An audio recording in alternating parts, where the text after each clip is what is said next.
Die burgerlike inisiatief Beter Einders het onlangs 'n meningspeiling laat doen onder wit Afrikaners. Hulle wou onder meer vasstel of Afrikaners werklik glo dat daar teen hulle gediskrimineer word in demokratiese Suid-Afrika.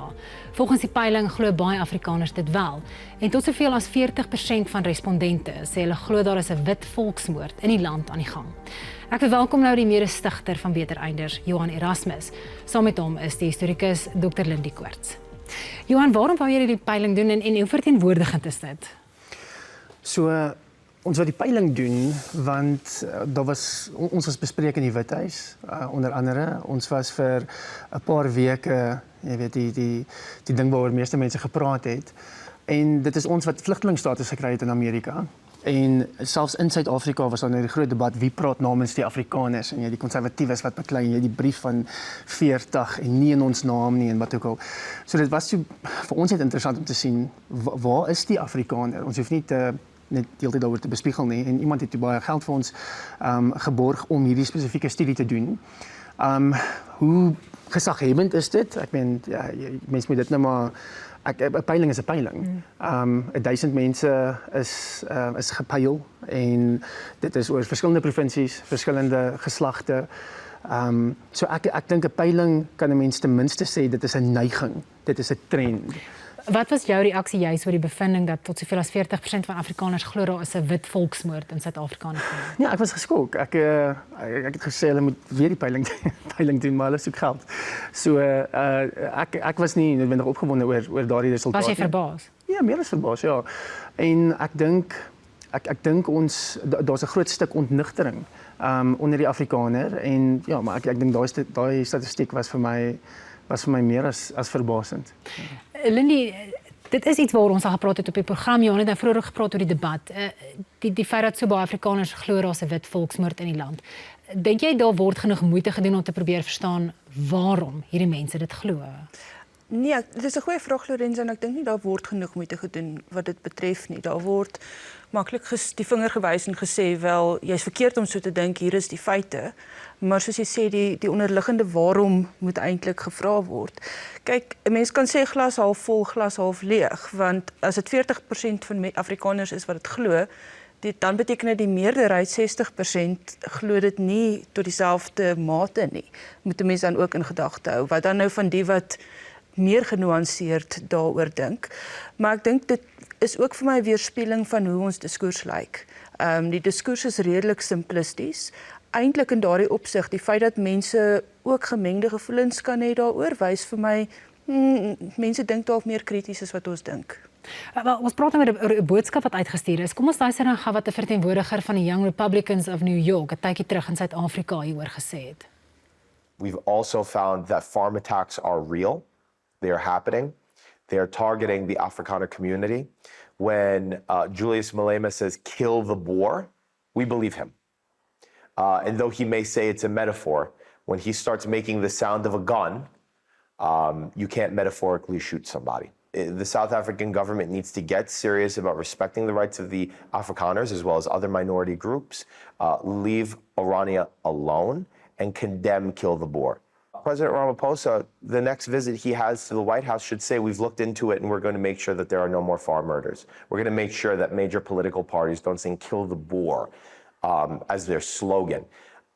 And says to President Trump, you were right, I was wrong, humble himself, and start working with the US government. And don't impose BEE compliance to American companies. Don't come to us and say, this is how you need to be doing things. You wouldn't need us if the country wasn't falling apart. Johan, jou reaksie daarop?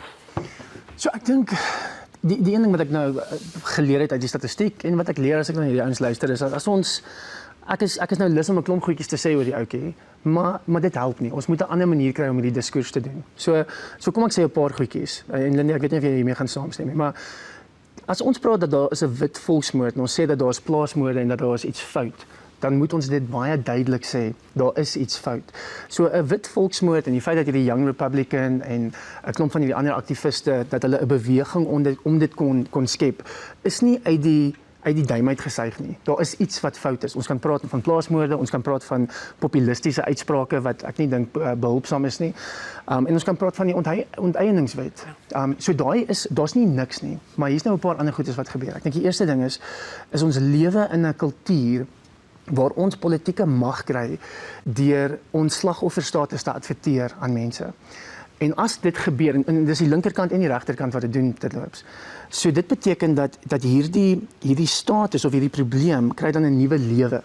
Dis die een probleem. Ek sou sê die ander probleem wat ons het is dat dit is baie moeilik om 'n gesprek te hê want daar is verskriklik baie verdagmaking wat gebeur. So die mainstream media en ek vermoed julle is eintlik maar deel van die hoofstroom media hierso is onder baie verdagtheid. Dis net tipies daar's 'n agenda agter dit. By Beter Einders het Steve Hofmeyer eendag gesê dat ons kry net ons Soros geld en ons moet ons transgender operasies op 'n ander plek doen. Wat baie interessant is, maar die punt is dat daar's 'n duidelike agenda agter wat ons mee besig is. So ek dink dit maak dit moeilik vir ons om 'n nugtere gesprek te hê as daar soveel verdagtheid is oor Lindy gaan natuurlik dit sê want sy's woke of sy word betaal om hierdie goedjies te sê. So dit maak die gesprek baie moeilik, maar ek sê weer daar is iets fout. En om dit te ontken, dink ek nie gaan die gesprek help nie. Maar dan om terselfdertyd te sê dat ons het hierdie ding geadverteer op 'n manier dat hy 'n lewe van sy eie gekry het.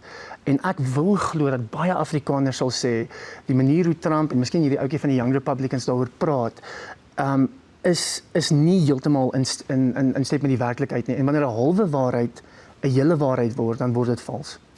Lindy, hierdie idee oor slagofferskap, daar word, en dit is nie eiesoortig tot Suid-Afrika nie, daar word soms grappenderwys daarna verwys as die slagofferskap Olimpiese spele. Wie is nou die groter slagoffer? Is ons verby 'n punt waar ons kulture en groepe heen kan sê, ons is almal tot 'n mate 'n slagoffer van iets en ek erken dit van jou, erken dit van my, of is dit nou net 'n kompetisie? Weet jy, Lorenzo, wat vir my eintlik interessant is hier is, soos jy heeltemal sê, slagoffer Olimpiese spele en dit het baie te maak met legitimiteit of om steen te werf natuurlik. Maar wat vir my interessant is in hierdie peiling is dat jy sien aan die een kant is daar baie mense wat sal sê goed, ons glo aan 'n volksmoord.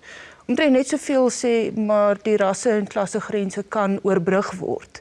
So wat mense baie dikwels sien is dat daar's goed waaroor alle Suid-Afrikaners ongelukkig is, maar wie beskou ons dan as die sondebokke? Vir wie gee ons die skuld vir waaroor ons ongelukkig is?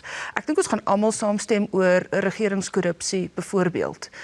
Maar dan sal jy vanuit die wit gemeenskap sê wel swart ekonomiese bemagtiging, vanuit die swart gemeenskap mag jy dalk sê wit monopolie kapitaal, wat dalk die twee kante van hierdie selfde munt is.